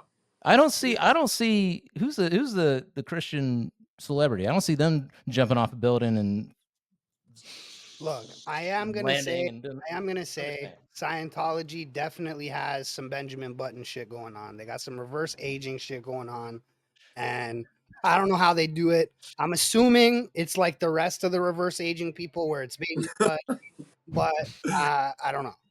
You know, it's kind of crazy. All of us met through PFPs on Twitter. and now we're all doxxed. That's crazy. really funny. Like, we're all just sitting here chilling, and like, I was always out there. I didn't give a shit. I didn't even know, to be honest with you. I didn't know that you could hide yourself. I thought it was just like, hey, this is me. I'm an idiot. But this is where we started at with NFTs. So if anything, even though people aren't interested like they used to be, this is what comes out of it: the community, the things you can do, That's the way true. it grows. So regardless of the utility, you'll find your people in those communities, and this is a testament to that. And that's why I believe in NFTs, regardless of what's going on. That's why I tell people you'll find your way within a meme coin, which has adopted community building as well. They probably won't last, which they'll probably cash out for NFTs that have been here since day one. So there is a cycle to see. I do think a pump in NFTs is like coming, just because of the recent excitement you saw. I think that also comes along with just fuckery, just because honestly that's how the market goes. But crypto and whole, I think it's more and more common. Me having the conversations with people at work, I send them the content, and they're like, "Oh shit, you got all these followers and stuff like that." And I'm like, to me, it's like this has been a work in progress. Like, I'm no higher or lower than anybody, like than the people I work next to. And she's like, "No, this is a lot of people. This is impressive." I'm like, just watch the content, like whatever. That all doesn't mean much. It's just about is it good? And people are like, yeah, this is great. What can you teach me about this? Can you talk to me about that? And that's honestly where I see this going. I try to get people to understand: go out to ball games, go outside, go to places where people congregate and talk about it there. You don't have to go to bars. You can go anywhere where people eat. For the lack of that, as I had a conversation with somebody, they're like, "Got to go to the bar." I was like, "People make bad decisions at bars all the time. Be careful about that one." So go to places people eat where they're just, hey, like people like having real conversations. If you have a real conversation with somebody and they're like, "I always thought it was a scam," but you know what? Like hearing it from you and hearing the realistic part of it and what you're doing with it is really cool. Like, and then you say, "All right, follow me SMS on X. Come into the next space. You don't and get set up with an X account. And then you tell like people from there, like, yo, there's so much more available, because like the Web3 space is a global community. Yeah. It's not tied to the states. It's not tied to your It's anywhere that somebody taps in, Yeah. and that's where crypto has led me. Like from my first purchase of Bitcoin and Ethereum back in 2021 to where we're at now, like without making those first couple purchases on an exchange, I wouldn't be where I'm at right now. So again, that's where I tell people, learn how to drive the car, learn how to use the wallet, and like that has to be the starting point. So like if that's anything for people that are in marketing, like the experience I have, like you're not getting new users without them understanding how to do that, regardless of what you try to tailor it to. That's key. That's very, very crucial. So that's Right. what I'll leave you with as far as the crypto stuff. And I don't know, man, it's been fun, dude. Like I won't leave the space because of people like you. So I appreciate this opportunity, and it's like it just keeps me going forward because like I get to see you grow. I get to see that everything happen, and it's in real time. And that's the coolest part in the world. Hey man, thanks for saying that and appreciate that. And you're a real one in the space. And we definitely want to help you out. And we want everybody to grow. Everybody's doing content. Everybody's in especially in the communities that we love, that we know are here and aren't just trying to make a quick buck and all that kind of stuff and exploit people. We want them to succeed. So hopefully we can help each other out as we keep going. I want to raise a toast again. I want to toast NFTs. We ain't forgot about you. All right. Meme coins took away your fire, but we ain't forgot about you. So cheers to NFTs. I'll give you another toast too, Sean. Why not? Just get a second toast. You deserve it. I want to toast my co-hosts, Fresh and Deezy here. We're gonna keep on toasting. And then other than that, I'm just gonna say, we'll see what happens with Karate Combat. So, but with that, if you're listening out there, if you're in YouTube land or Twitter land or whatever, make sure you like, make sure you subscribe, make sure you follow, and make sure if you're going to comment, hey, if you don't agree that Scientology is the GOAT religion, comment about it. Let me know. Say some shit, talk some shit. I'll get either SMS or Deezy to come fight you if you do that. So maybe both. Listen, depending how egregious it is, might have to send both. 4 fists of fury. There you go. And listen, if I show up, we're gonna have a problem. Oh man, be careful. That's a crime in Canada. Yeah, I'm not gonna post this. Never mind. My bad. Sorry, Justin. I guess if you want to smoke up as well, you can do that right now since we're on drip. But I'm just gonna drink. No, this is dope, man. I appreciate it. So if you've listened to this and liked it, follow, subscribe, like, hit the bell, drop a comment, share it to your aunt, share it to your mom, and fuck you.